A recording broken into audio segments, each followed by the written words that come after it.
No sé si ¿eh? El libro de Marcos, pues, ha sido interesante el recorrido, como ha sido interesante todos los otros recorridos del capítulo 1, ¿verdad?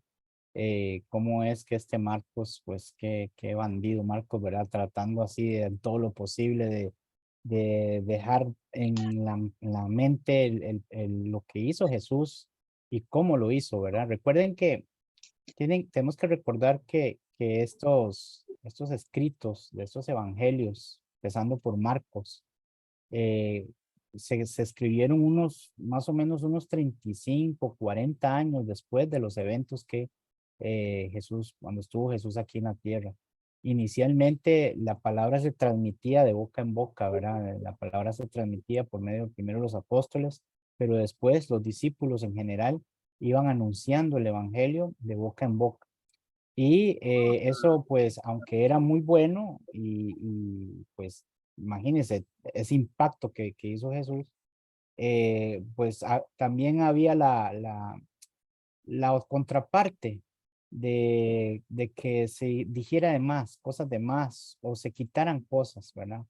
Entonces, ese era un peligro que podía existir en cuanto a las cosas que se hablaban de Jesús y las cosas que hizo Jesús. Por eso es que esta gente, maravillosamente, claro, guiados por el Espíritu Santo, decidieron plasmar de una manera escrita los eventos y cómo ocurrieron. Y pues Marcos llevó a cabo eso. Y a pesar de que en Hechos Pablo habla de que Marcos pues no era una persona en quien se podía confiar al principio. Después Marco le dice a los colosenses y a los efesios también, que Marcos pues era una persona muy importante en predicar el evangelio y las cosas que él hacía, ¿verdad? Así que vamos a ir allá y a ver, a hacer un resumen primeramente. Permítame nada más, tomarme la pastilla de las 7, que era la pastilla de las 8, pero ya son las 9 casi. Bueno, el asunto es que importantemente vamos a ver lo que ocurrió entre los versículos 30 y 34 como un resumen para poder continuar, ¿verdad? Usualmente hago eso para que podamos continuar con lo que viene a continuación. Pero es importante ver que Cristo consulta con sus oyentes. Eso es una cosa que debemos poner siempre cuidado en el lenguaje que utiliza Cristo con sus oyentes.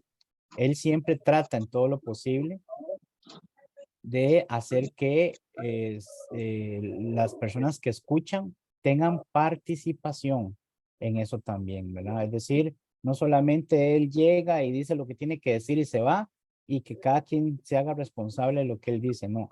La única responsabilidad que él pide cuando se habla es que se escuche con atención, porque primero sus palabras no son aburridas, no son tediosas, como dice también ya en Juan, el evangelista Juan, ¿verdad? El apóstol Juan, dice que sus mandamientos no son gravosos, no son pesados. Hay que ver la comparación entre los dioses paganos, los dioses ajenos y las personas que meten mandamientos de hombres diciendo que es Dios. Hay que ver muchas costumbres y muchas tradiciones donde se les enseña a la gente cumplir con todo esto, que es bien difícil.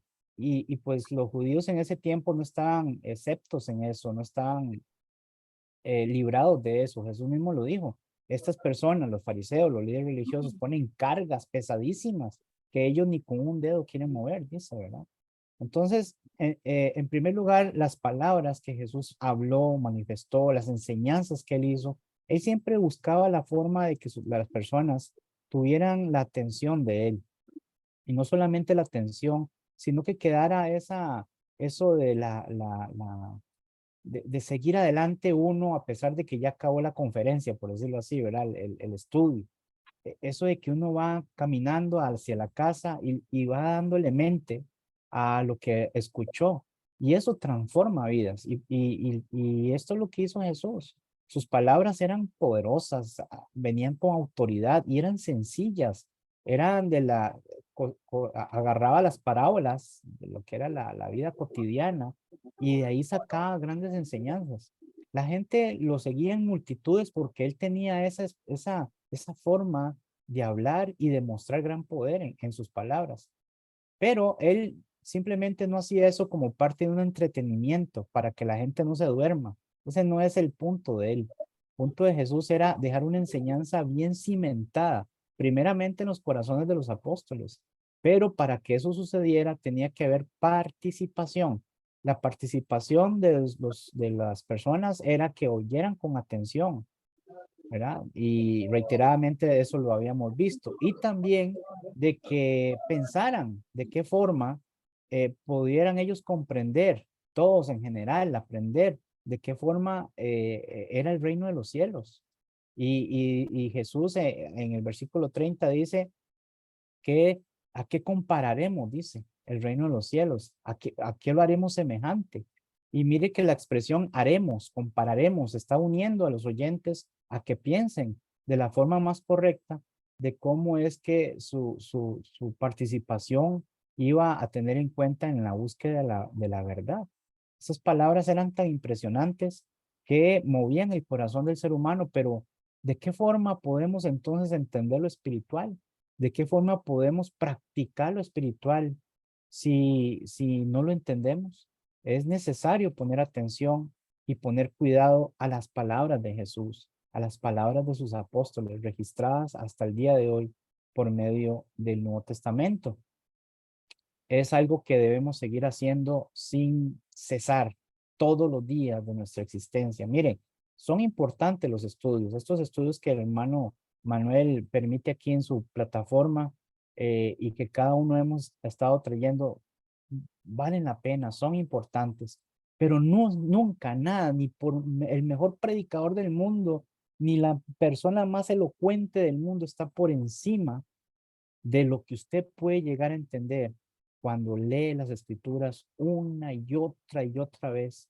Cada vez que termine, vuelve a empezar, cada vez que termine, vuelve a empezar y añade más libros porque la palabra está viva. Y ustedes saben una cosa, que cuando algo está vivo se mantiene en constante movimiento. La vida es un constante movimiento. Y la palabra de Dios es viva y eficaz, dice Hebreos 4:2. Es decir, ella no está estática ni está muerta.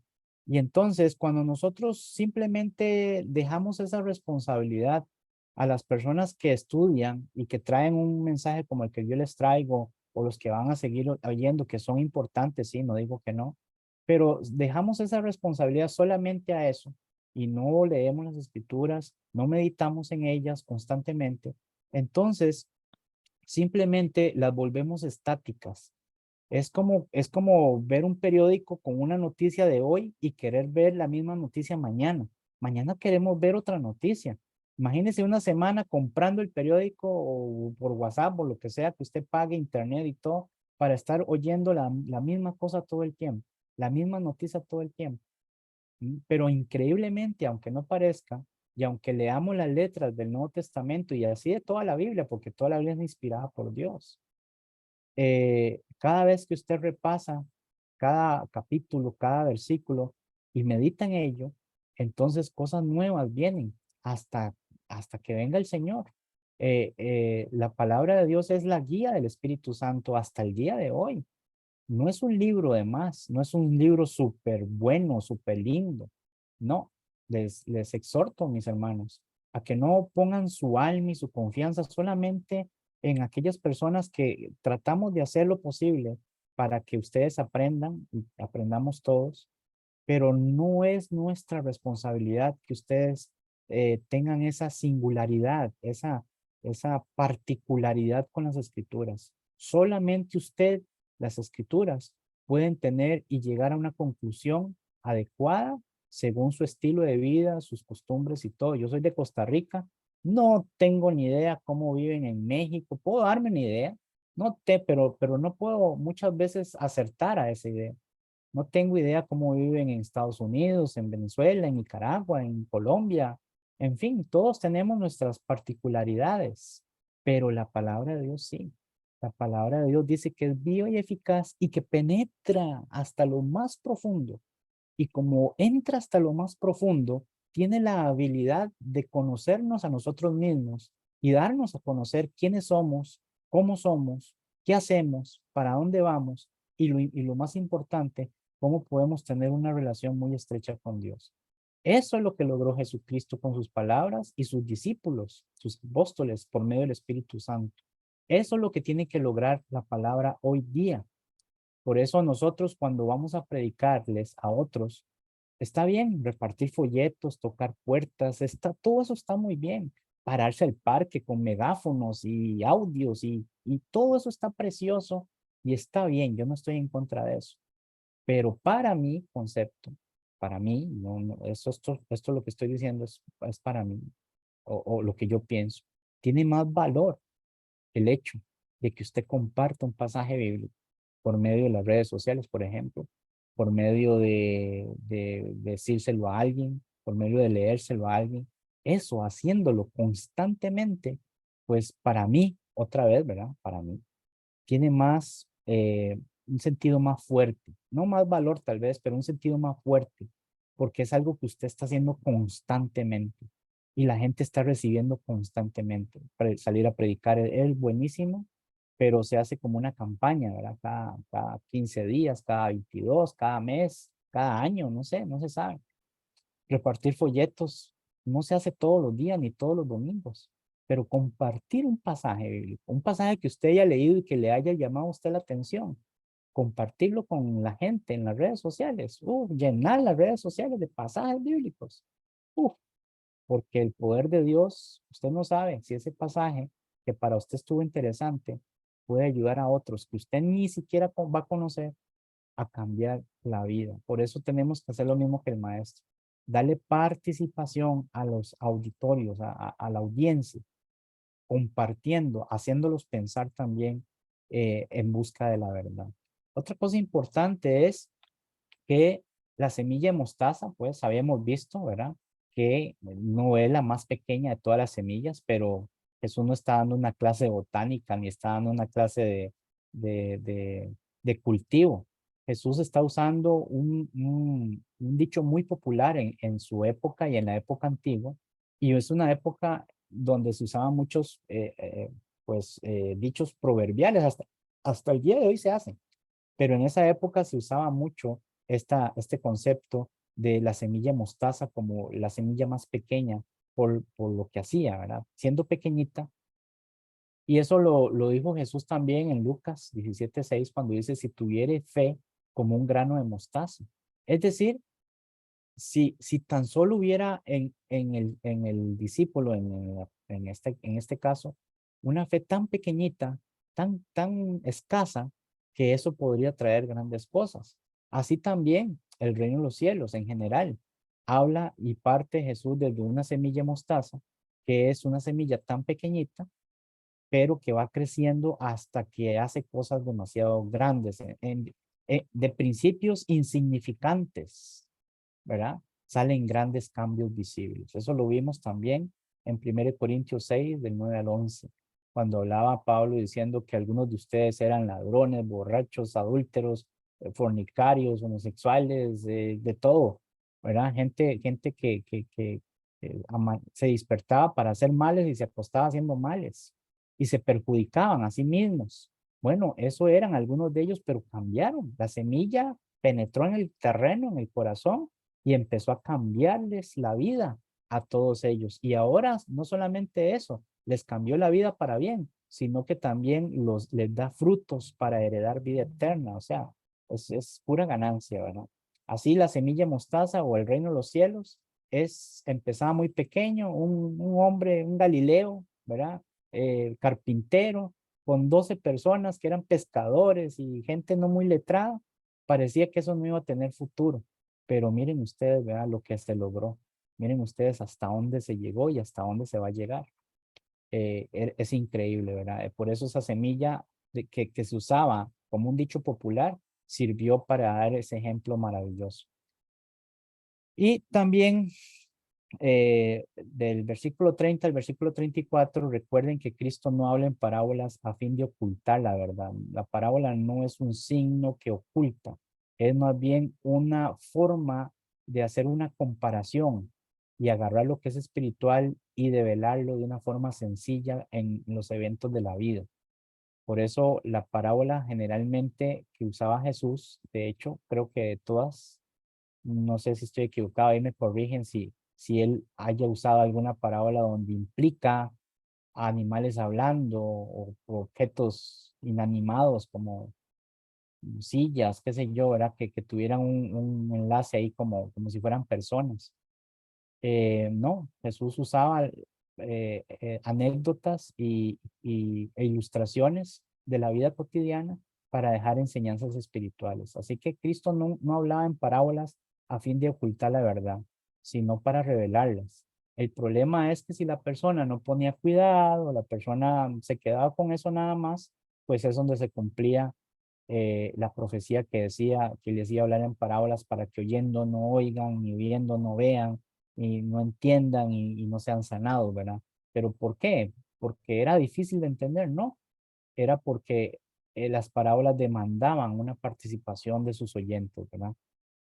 También, bueno, claramente está que el uso de este medio de enseñanza cumplió cierta profecía, como habíamos visto, en cuanto a que Jesús tenía que hablar así en parábolas para cumplir lo que estaba escrito en la antigüedad, de que en parábolas iba a hablarle al pueblo. Y el sermón junto al mar, que es lo que habla desde el 4.1, pues señala el comienzo de su enseñanza por medio de parábolas como un método habitual de proclamar el evangelio. Eso es lo que Jesús iba a estar constantemente hablando para explicar las cosas espirituales y empieza ahí, por lo menos en Marcos 4 lo registra ahí, Mateo ya lo registró en otros capítulos y Lucas también, pero Marco lo registra ahí cómo es que empieza Jesús a enseñar cosas espirituales por medio de parábolas de la vida cotidiana y a proclamar el evangelio, ¿verdad? Es una forma habitual que Jesús iba a hacer. Ok, entonces ahora sí vamos a entrar a la siguiente etapa, que es en el versículo 35, donde dice entonces, aquel día, cuando llegó la noche, es decir, mire que todavía no ha pasado otro día, todavía no ha llegado, no es otro evento, ahí no Marco no cerró, sino que sigue la cosa, todavía están en el mismo lugar, la misma playa, todavía está la gran multitud, pero lo que pasa es que ya está llegando la noche. Dice cuando llegó la noche, es decir, la forma más temprana del atardecer, ¿verdad? Según el griego indica que no es que eran la noche avanzada, las 12 de la noche, la 1 de la mañana, no. Era ya como, por decirlo así, como decimos popularmente, cuando empieza la noche, ¿verdad? De tarde a noche. Les dijo, pasemos al otro lado. Es interesante esto porque eso de pasar al otro lado, eh, hay que ver una cosa muy interesante que pude notar yo en esto, y es que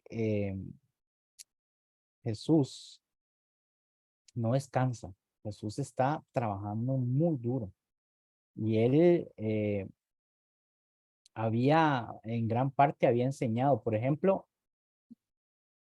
en el relato que hace Marcos de la tormenta del lago, incluye ciertos detalles dramáticos de los sucesos que no son mencionados ni por Mateo ni por Lucas. Esto es importante porque Marcos sí los puntualiza, ¿verdad? Y es interesante ver eso, ¿verdad? Dice que estaban a la orilla occidental, es decir, estaban al otro lado donde se dirigían, y una travesía a la orilla oriental era lo que querían hacer al caer la tarde. Sería un cambio delicioso y refrescante para el fatigado Cristo. Era la única forma de escapar de las multitudes. ¿Por qué? Porque era cansado, había sido un día muy ocupado para el Señor en capítulos anteriores, ¿verdad? En lo que he estado leyendo acerca de la blasfemia, de la acusación que le habían hecho, la visita de la madre y los hermanos de Jesús que querían llevárselo, quizás hasta las hermanas ahí también, ¿verdad? Querían llevárselo para la casa porque parecía que estaba fuera de sí. de tanto trabajar. Su salida estaba repleta, la gente lo seguía, lo hostigaba todo el día, y no solamente afuera, también dentro de la casa. Y otra vez, dirigiéndose al mar, la gente lo hostigaba, lo seguía, ¿verdad? Por los milagros que hacía y las palabras que hablaba. Y las primeras palabras a las orillas del mar son las que más atraía a la gente.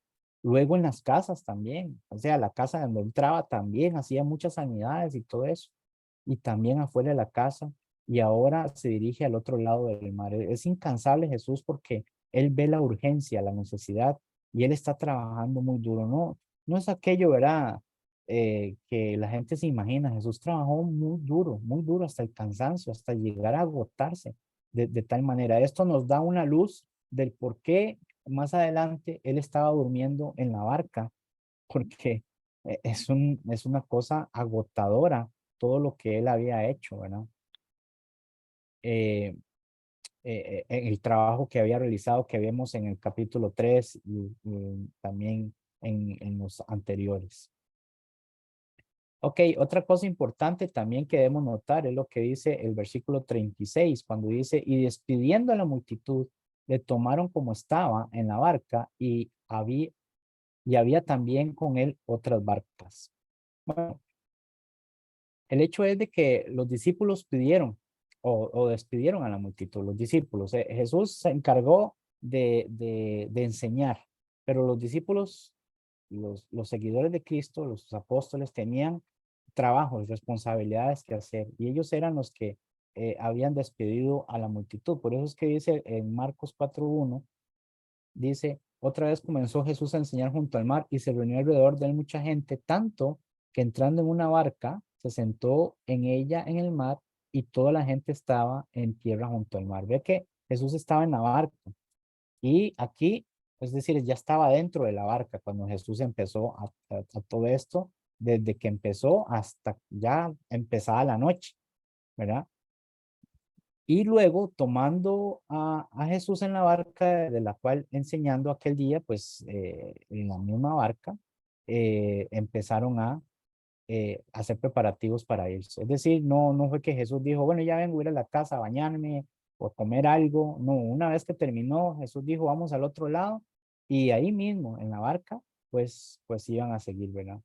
Eh, entonces dice que en el versículo 35, por ejemplo, dice así de la siguiente manera, aquel día cuando llegó la noche les dijo, pasemos al otro lado. Es decir, Jesús les manda diciendo, sigamos trabajando, en otras palabras, ¿verdad? No dice, hagamos un break, hagamos un descanso, sino sigamos trabajando. Pero él sabía que el mar en ese transporte, es decir, desde el punto A al punto B, podía él tomar un descanso con sus discípulos también, ¿verdad? Sin embargo, dice que otras barcas lo habían seguido. Por eso es que pongo acá que los discípulos despidieron a la multitud y luego tomando a Jesús en la barca desde la cual había enseñado aquel día, emprendieron la travesía según el mandamiento del Señor, en el 35. Y también no todos los discípulos cabían en esa sola barca, porque había gente que lo estaba siguiendo en otras barcas. Y por eso otras barcas también fueron empleadas para el viaje. Es decir, no todos los discípulos iban a caber en esa barca. Sin embargo, lo digo porque los estudiosos dicen que las barcas eran diferentes dependiendo del lugar donde estaban. Pero sea así o no, lo que sí sabemos que otras barcas iban también siguiendo a Jesús, ¿verdad? Era demasiado, Jesús era demasiado interesante como para dejarlo ir, así nomás. Así que pues siguieron. Pero dice el 37, pero se levantó una gran tempestad de viento y echaba las olas en la barca de tal manera que ya se anegaba. Aquí es interesante ver esto porque no es algo que Dios hizo al propio como para que Jesús mostrara su poder, no es algo que el mar estaba quedito, de repente vino una tormenta. ¿Se acuerdan ustedes el evento de Jonás? En Jonás, que Jonás dice que cuando Dios le mandó a Jonás que fuera a predicar a Nínive y a decirles que se arrepintieran, Jonás no quiso. Jonás sabía que Dios era un Dios misericordioso y que si ellos se arrepentían, entonces Dios no los iba a castigar. Y como Jonás, pues dice, no, yo no, yo quería ir y castigarlos, pero Dios se cambia de parecer si la gente se arrepiente. Bueno, resulta que cuando Jonás se huyó de la presencia de Jehová, se montó en un barco y dice que de repente se levantó una tempestad tan tremenda que hasta los marineros, dice ahí, lean ustedes, son ¿qué? 4 capítulos en Jonás, que hasta los marineros tenían miedo por la tormenta. Ahí sí hay intervención de Dios. Dios levanta una tormenta para que la evidencia era que Jonás estaba huyendo de Jehová en esa época, en ese entonces, era la manera en que Dios iba a hacerles notar eso. Pero aquí, en este caso, la tormenta no fue algo que hizo Dios al propio, sino que dependiendo de la ubicación de este mar donde estaban ellos, había varios arrecifes. ¿Saben lo que son arrecifes, verdad? Son como montañas agrietadas que tienen grandes grietas y que generalmente por ahí pasaban los vientos, unos vientos fríos y chocando con los vientos cálidos de ahí, del mar de Galilea, pues hacía que se precipitara la tormenta, es decir, que cayera de repente, pero que cayera con fuerza, ¿verdad? Y entonces lo vemos porque Jesús estaba ahí, más adelante vamos a ver que él estaba durmiendo. Dice, o sea, Jesús no estaba ahí como voy a esperar a que mi padre mande la tormenta para yo enseñarle a esta gente que yo soy también poderoso como mi padre, ¿verdad? Además, que vean que yo soy Dios. Jesús no estaba, Marco no señala algo así. Simplemente dice que se levantó una gran tempestad de viento, cosas que sería usual en ese momento de la noche por la baja precipitación, es decir, porque baja las temperaturas y eso podía pasar en cualquier momento. Así que no es un evento milagroso de que se haya levantado una tormenta para enseñar nada, ¿verdad? Dice, pero lo que sí estaba peligroso era la tormenta en sí y lo que estaba haciendo. Dice que eh, y echaba las olas en la barca, es decir, en otras palabras, durante la travesía de la noche ocurre una tormenta grande de viento que echa olas a la barca. Entonces está llenando la barca de agua. Entonces, eso imagínense, yo no sé si a ustedes les ha pasado, a mí me pasó una vez que yo vivía allá en la costa y yo no sabía nadar, no aprendía a nadar en ese momento y yo fui con un grupo de amigos en bote y estábamos remando, pero resulta que el que llevaba, el que sabía manejar el bote, se tiró al agua a bucear, a cazar langostas y algunos peces y eso. Y de repente entonces el barco se empezó a alejar y alejar y alejar. Y los que estábamos ahí no sabíamos nada de cómo manejar un bote.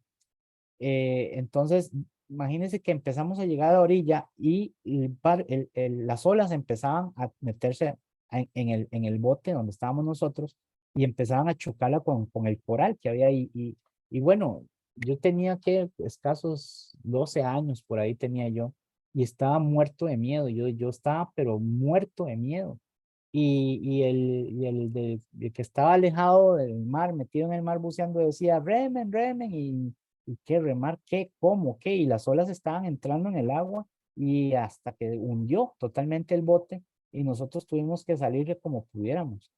Y fue tremendo, fue una cosa, un susto, pero tremendo que yo pasé. Y yo sentí que me iba a morir ahí, pero gracias a Dios no, ¿verdad? Así que el asunto es que es lo que yo les cuento, ni siquiera es que había una tormenta, eran las olas naturales de las orillas del mar, pero esto era una tormenta que estaba haciendo estragos en el bote, de tal manera que ya se anegaba, es decir, ya se estaba hundiendo porque el agua estaba entrando mucha agua. Ahora, desde la perspectiva humana, ¿verdad? Si el caso seguía así, pues seguramente se iban a hundir y se iban a ahogar. Pero la verdad del caso es que ellos no llevaban a un simple hombre ahí, ¿verdad? Eso es la parte que ellos iban a entender, cómo es que Jesús iba a manejar las cosas. Así que durante la travesía de noche ocurre una tormenta grande de viento que echa olas a la barca, llenándola de agua. Y como les dije, y aquí lo dejo por escrito, desde la perspectiva humana, Si el caso sigue así, seguramente se hundiría la barca.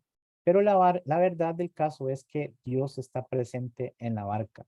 Esto cambia todo el cuadro, ¿verdad? Y eso es así. Esto, bueno, no lo escribí yo, esto lo saco yo de los estudios de los hermanos de Billy Partain y algunos otros comentarios, pero saco el extracto que más me interesa, porque es impresionante ver esto, ¿verdad? Es impresionante. Todo lo que ellos dicen, para mí lo más impresionante es esto, que la verdad del caso es que Dios está presente en la barca y esto cambia todo el cuadro. Qué interesante es estar en una situación de espanto, de miedo, de desesperación y saber que el que usted tiene la par es Dios. O sea, todo cambia, ya no hay miedo, ya no hay temor, ¿verdad? Como dijo el salmista, aunque ande en valle de sombra y de muerte, no temeré mal alguno, porque tú estarás conmigo, ¿verdad? Eso es algo impresionante, la verdad. El que tiene esa confianza, vivimos algo bastante impresionante todo el tiempo de nuestra existencia. Ahora dice el versículo 38, y él estaba en la popa, durmiendo sobre un cabezal, y le despertaron y le dijeron, maestro, ¿no tienes cuidado que perecemos? Esto también es interesante porque, bueno, habían botes que tenían en la punta del barco, la popa, tenían ¿cómo se llama? Una cabinita, pero en realidad estudiosos, gente arqueológica, que estudia la arqueología y han encontrado restos y todo eso, ¿verdad? Se trataba de un burdón o de un cojín de cuero para el timonel, ¿verdad? Y es en la parte trasera, eh, eh, donde la persona llevaba el bote, lo llevaba a la dirección y él tenía un cojincito ahí para poder tener comodidad para llevar eso, ¿verdad? Y quien se sentaba en la popa de la embarcación dirigía el bote ahí. Entonces Jesús, como ve que está eso ahí, pues aprovecha y se pone a dormir. Le dice aquí el pasaje, dice, y él estaba en la popa durmiendo sobre un cabezal. Esa parte, ese cabezal, significa eso, ¿verdad? Un cojín que usaba el que guía el barco en ese momento. Pero lo que más me interesa a mí es lo que dijeron ellos. Y si ustedes ven aquí esta pregunta, dice maestro. Primero dicen maestro. Es decir, miren ustedes qué irónico. Maestro. ¿Qué significa esa frase, maestro? ¿Por qué no le dije Jesús o lo que sea, ¿verdad? ¡Hey, usted! No, maestro. Esta expresión tiene mucho que ver porque es muy contradictorio a la pregunta que ellos hacen. Es decir, y todo esto, ¿saben por qué? Es por el miedo. Cuando uno tiene mucho miedo, cuando uno está con mucho temor, mucho miedo, dice y hace cosas que son incoherentes, que no son razonables, ¿verdad? Uno dice y hace cosas así. Cuando el miedo se apodera de uno por las circunstancias que lo están rodeando, en este caso a ellos con eso tan tremenda, esa tormenta tan tremenda, se contradicen porque le dicen maestro, es decir, una persona que aparte de que está durmiendo plácidamente a pesar de la tormenta, ¿verdad? Ellos le están diciendo que él es el guía espiritual, que él es el que les enseña, que él es el que los motiva, que él es el que les enseña cómo vivir espiritualmente. Eso es lo que ellos consideran de él, por eso le llaman maestro. Pero con la pregunta ven o se deja notar que en realidad están con mucho miedo, ¿verdad? No tienes cuidado que perecemos, dice. Es decir, usted es nuestro maestro, usted es el que, nosotros somos sus discípulos, somos los que usted debería cuidar. Y cómo es que estamos aquí hundiéndonos y usted durmiendo, ¿verdad? En otras palabras. La súplica a ellos inmediatamente lo que refleja es la impaciencia que llega al límite de la desesperación. Cuando uno está ya tan desesperado, con tanto miedo, pues es lo que pasa, ¿verdad? Y aquí es lo que digo, la primera parte, que quizá era parte del equipo de la barca, pues se trataba de un burdo cojín de cuero para el timonel. Eso es lo que hablaba del cabezal, quien se sentaba en la popa de la embarcación. Eh, yo investigando, eh, no pude ver aquí cuál es cuál parte, voy a buscar un momentito aquí, cuál parte es la popa de un barco. Dice que es la parte trasera o la parte posterior del barco. Bueno, me valía aquí internet para buscarlo, ¿verdad? Porque yo al principio les dije que era la parte delantera, que habían botes que tenían una cabinita en la parte delantera, pero no, no es así. El barco que ellos usaban en ese momento, en ese entonces, hablando de la popa, era la parte trasera y ahí probablemente habían algunos barcos que tenían algunas cabinitas o algunos cajoncitos donde se podía dormir, pero generalmente cuando habla de un cabezal, no está hablando de un cajón, sino más bien de un cojín, ¿verdad? De una almohadita, de algo suavecito para poder inclinarse o estar ahí, en este caso, no lastimar la cabeza, ¿verdad? En esa parte. Pero la popa significa la parte de atrás, no la parte de adelante. Otra cosa es que la súplica de ellos, como les decía entonces, refleja la impaciencia que llega al límite de la desesperación. Yo creo que nosotros podemos entender muy bien esto. Yo no sé si usted ha pasado un susto o una cosa tremenda, ha tenido que pasar un evento donde usted realmente ha tenido que llegar al límite de la desesperación o del miedo, ¿verdad? Pero si hemos todos, o si todos hemos pasado por algo que nos da miedo, nos da pánico. Hemos llegado a tener pánico. Eso sí creo que todo lo hemos pasado. Y si todo lo hemos pasado, entonces, más que criticar a los discípulos, ¿verdad? Más que decirles a ellos, de qué clase de discípulos, más bien debemos identificarnos con ellos, debemos ponernos en sus zapatos, porque imaginen lo que es estar en una tormenta así, debe ser algo, pero espantosamente terrible. Lo que yo pasé ni se compara a eso, pero para mí fue mucho, mucho temor, mucho miedo. Y no solamente eso, sino en la vida que, qué sé yo, ¿verdad? Las cosas que hayan pasado ustedes, que hayan tenido mucho miedo, pues uno entra en la desesperación y dice y hace cosas que no son razonables muchas veces. Pero la súplica de ellos, ¿verdad? En cuanto a esto. Otra cosa importante que quiero dejar notar acá es que a pesar de que nosotros somos intimidados por las cosas de la naturaleza y pues en la lluvia muy fuerte, los huracanes, los terremotos, ¿verdad? En este caso una gran tormenta. eh, en realidad, nosotros cada vez que pasamos algo así le pedimos a Dios, ¿verdad? Usted va a pasar un terremoto, ¿qué es lo primero que usted hace? Es pedirle a Dios. Una tormenta muy, muy brusca, muy brava, un río desbordado, qué sé yo, un peligro de derrumbe, todo eso, lo primero que hace la gente y todos nosotros es volver a ver hacia el cielo, pedirle a Dios. Por eso es que los discípulos también, en este caso, sabían que Jesús podía hacer algo porque si no, no le hubieran preguntado o le hubieran dicho pues otra cosa, ¿verdad? Pero le dicen al maestro, aquel que tiene la fuerza de poder llevarlo sano y salvo, ¿verdad? Esto también, a pesar de la gran desesperación que tenía, pues ellos tenían aún ese pensar, ¿verdad? Cosa que nosotros también tenemos que tener siempre en las calamidades, que el Señor es el que tiene el control de todas las cosas.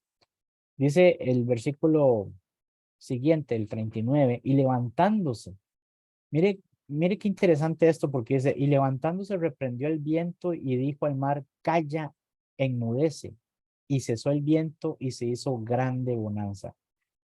Mire que Jesús no se despertó y les dijo, ay, ustedes sí que son hombres de poca fe.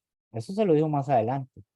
Pero no, no les dijo, ustedes, ¿qué les pasa? No es que yo voy con ustedes. Ustedes no han visto los milagros que yo he hecho. ¿Cómo es que ustedes andan así? No, no. Jesús nota, Jesús se da cuenta del miedo aterrador que ellos tienen y él actúa inmediatamente. Él no se aprovecha, en ningún momento se aprovecha del miedo ni el terror para que la gente, ¿cómo se llama? Sufra de esa manera. No, el Señor advierte, el Señor es paciente, es misericordioso. ¿Se acuerdan lo que pasó con Pedro también cuando Jesús anduvo sobre el mar? Dice Pedro, si tú eres, manda que yo vaya. Y y Jesús dijo, ven. Es decir, que para Jesús era la confianza que debía tener nada más. Pero cuando Pedro vio las grandes olas, empezó a hundirse y dice que empezó a hundirse y sintió tanto miedo, ¿verdad? Que le pidió ayuda al Señor. ¿Y qué hizo el Señor? No le dijo, ajá, ¿verdad que sí? ¿Verdad que ahora está dudando? Claro, qué fácil. No lo regañó ni le dijo nada. Inmediatamente asió de él, agarró la mano de él y lo sacó, lo ayudó a salir. Después viene el regaño, después viene el reproche, pero no antes. Ellos estaban con tanto miedo, dice que, y levantándose, reprendió el viento y dijo al mar, calla, enmudece. Y cesó el viento y se hizo grande bonanza. Los elementos no solo debían callarse, sino que debían permanecer callados. Mire qué interesante esto. Algunos han sugerido que Jesús aquí reprochó a los elementos como si hubieran sido monstruos airados. Pero no está muy lejos este pensamiento. ¿Saben por qué? Porque nosotros tenemos la costumbre de ponerle aspectos a las cosas que nos dan miedo, ¿verdad? Entonces, han visto ustedes que uno se acuesta en la noche y ve una sombra ahí, lo típico, ¿no? Y uno no puede dormir porque hay una sombra ahí que se está moviendo, pero sí, y uno ve la mano y ve las garras y ve los colmillos y ve todo eso, pero no, si usted ya se despierta, prende la luz, abre la ventana, resulta que era un árbol, ¿verdad? Entonces uno le da aspectos al miedo, le da aspectos a las cosas. Cuando Jesús le dice calla, enmudece, se lo dice a la naturaleza, a una tormenta, la tormenta no estaba hablando, ni estaba gritando, pero el rugido que hacía, las olas reventando en el barco, en el propio mar, ¿verdad? Ese viento cuando corre, ustedes han visto el viento cuando silba, es aterrador, todo eso da miedo. El viento cuando es muy fuerte y todo eso y pasa en medio de columnas o ramas o así, el viento tiene un sonido muy particular, muy aterrador. Y añádale eso a las olas reventando en el barco y en el mar. Era como si fueran monstruos, ¿verdad? Y que querían matarlos.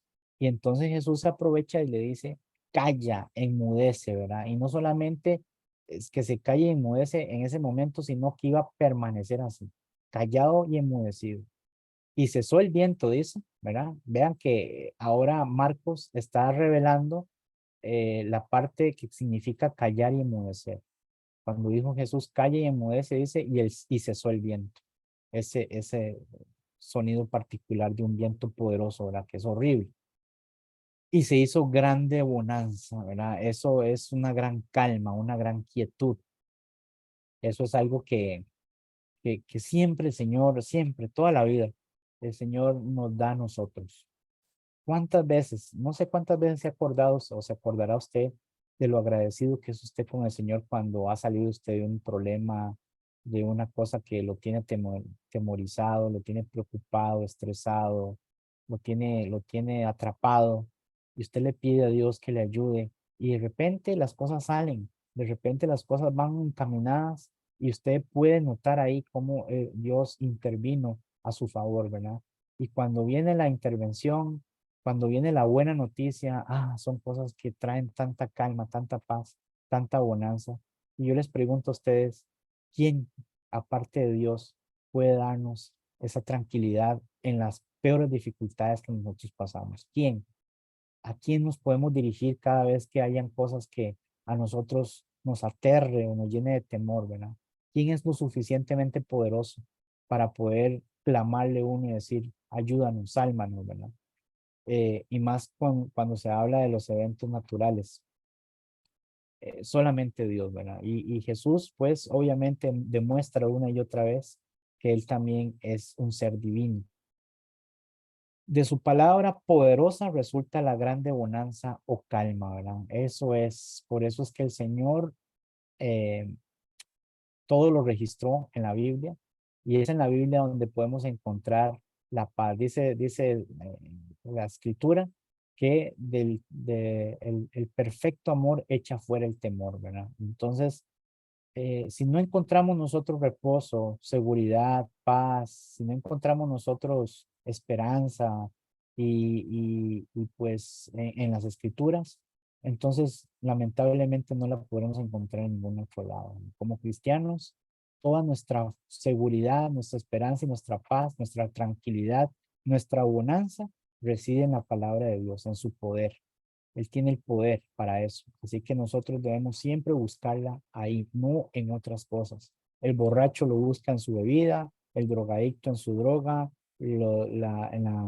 los hombres que se quieren creer bien hombres en la prostitución, todo eso buscan la alegría, la felicidad, la paz, la buscan ahí, ¿verdad? Pero nosotros los cristianos lo buscamos, la calamidad, las cosas, los monstruos airados que están en nuestras vidas, buscamos soluciones en las escrituras. Gente que lo busca en los psiquiatras, en los psicólogos, en fin, no digo que eso esté mal, pero los cristianos tenemos como prioridad las palabras poderosas de Dios que resulta en grande calma, ¿verdad? Bonanza, calma. Muy bien. Dice el versículo 40, y les dijo, ¿por qué estáis así amedrentados? ¿Cómo no tenéis fe? Bueno, ya una vez que vino la calma, una vez que ya podemos respirar con tranquilidad, debemos nosotros también meditar sobre estas palabras. ¿Mm? Muchas veces nosotros nos desesperamos y decimos y hacemos cosas que no van con un cristiano. Muchas veces entramos en desesperación y no confiamos en Dios y hacemos cosas que después tenemos que arrepentirnos.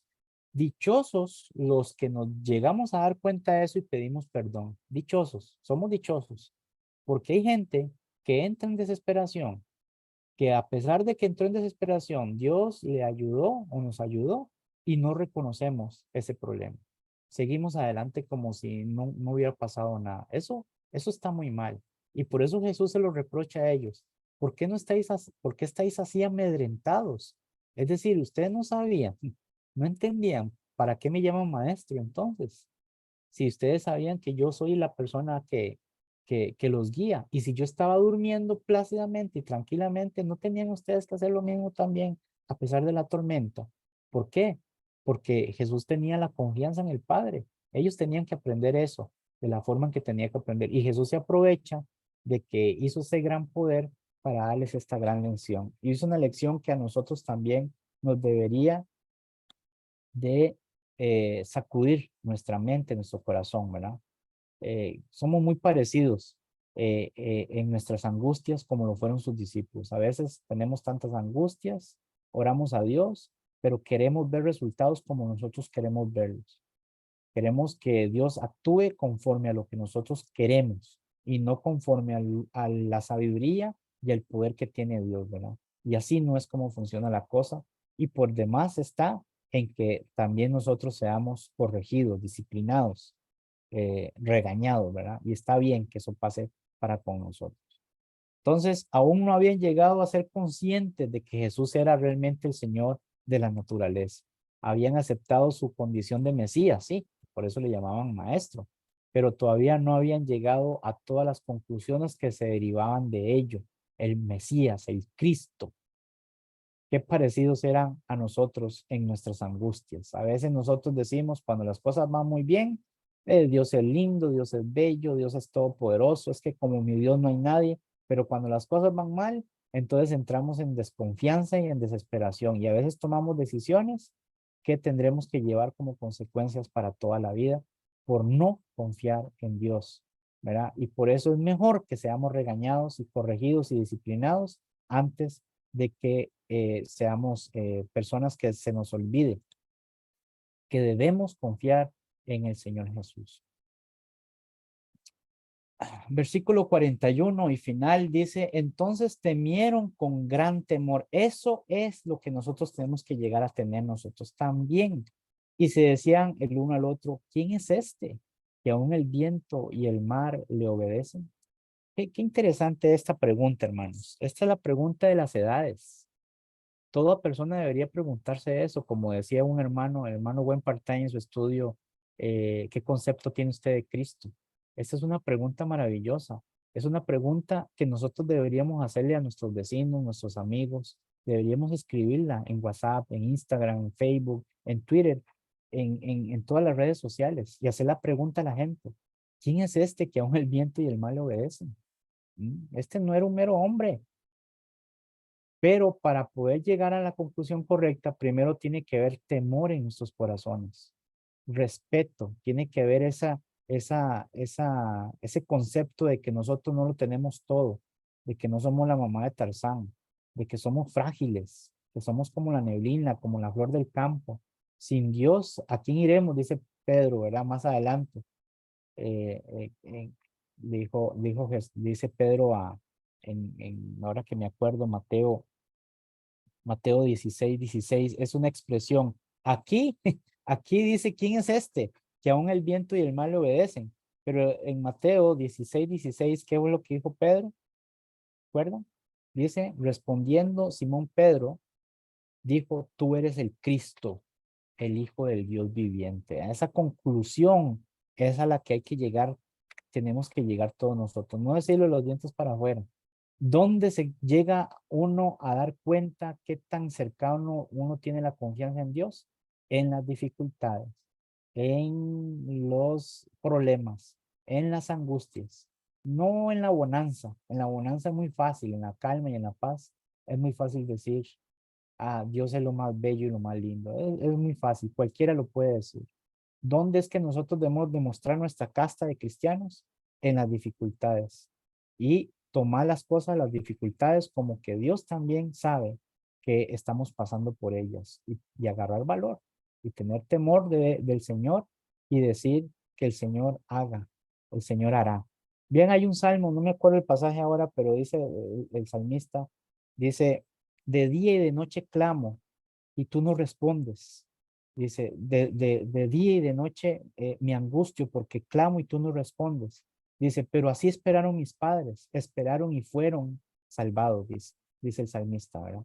Así que él lo que quiso decir es eso, que en la antigüedad también hubieron personas como nosotros que pasaron por dificultades, pero ellos esperaron en Dios y fueron librados. Así nosotros también, como los discípulos, debemos preguntarnos, ¿quién es este que aún el viento y el mar le obedecen? Y la respuesta siempre va a ser definitiva. Tú eres el Hijo de Dios, el Cristo, ¿verdad? El que me salva en todo momento y en todo lugar.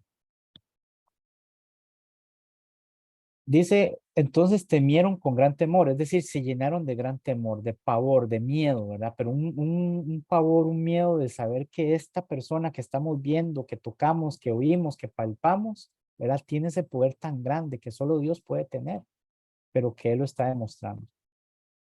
¿Quién es este? Más tarde, como decía yo, o les señalé, más tarde es contestada por Pedro de manera definitiva, al decir, tú eres el Cristo, el Hijo del Dios viviente. Hay una aquí en Nehemías, perdón, en Nehemías no, en Nahum, capítulo 1, versículos 3 y en adelante, mire lo que dice. Jehová es tardo para la ira y grande en poder, y no tendrá por inocente el culpable.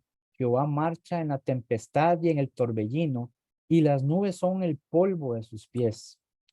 Él amenaza al mar y lo hace secar y agota todos los ríos. Basán fue destruido, un territorio, y el Carmelo, otro, y la flor del Líbano fue destruida. Los montes tiemblan delante de él y los collados se derriten, la tierra se conmueve a su presencia y el mundo y todos los que en él habitan. Eso es como dice la forma en que demuestran el gran poder de Dios, ¿verdad? Y aquí Jesús lo está demostrando. Otro es en Salmos, también me gustaría leerlos antes de terminar. Salmos capítulo 89, versículo 9 donde dice lo siguiente, ahí lo voy a proyectar. Dice, tú tienes dominio sobre la braveza del mar cuando se levantan sus ondas. Tú las sosiegas. ¿Y a quién está hablando ahí? A Jesús, ni había nacido. ¿A quién se está refiriendo? A Dios, a Jehová, al Todopoderoso, al Dios de Israel. Dice en el 93:4. Dice también, Jehová en las alturas es más poderoso que el estruendo de las muchas aguas, más que las recias ondas del mar. Así que ahora, ¿quién es el que está demostrando eso? Jesús mandó y fue obedecido por la naturaleza. Así nosotros también, hermanos, debemos captar estas cosas que están pasando, que Marco nos dejó registradas para nosotros seguir confiando en las dificultades y no caer en en el mismo problema que cayeron los discípulos al tener dudas, ¿verdad? Y que Jesús no nos diga, ¿por qué ustedes se desesperan de esa manera? ¿Por qué tienen tan poca fe? No saben que yo soy Dios, no saben que yo estoy viendo a mis hijos, las cosas que están pasando en este mundo y tengo control de todas las situaciones. Así que esperen en mí y yo haré. Y como dice también Pablo, ¿verdad?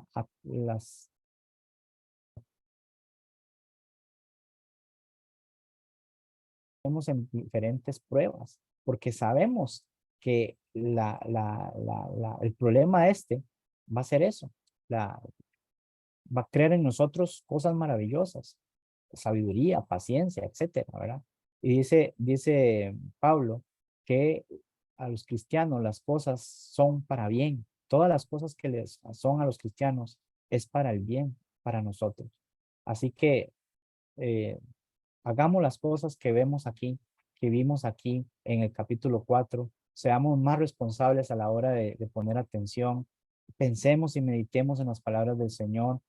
Sigamos al Señor con interés y confiemos en Él en todos sus aspectos. Él tiene grandes cosas para nosotros. Sí, como dijo Jesús en el capítulo 4, dijo 21 creo, dijo, el que tiene más, más se le dará, y el que tiene menos, aún lo que tiene, se le será quitado, ¿verdad? Así es que demos más porque tenemos más con el Señor. Sería todo, mis hermanos. Que el Señor les bendiga grandemente.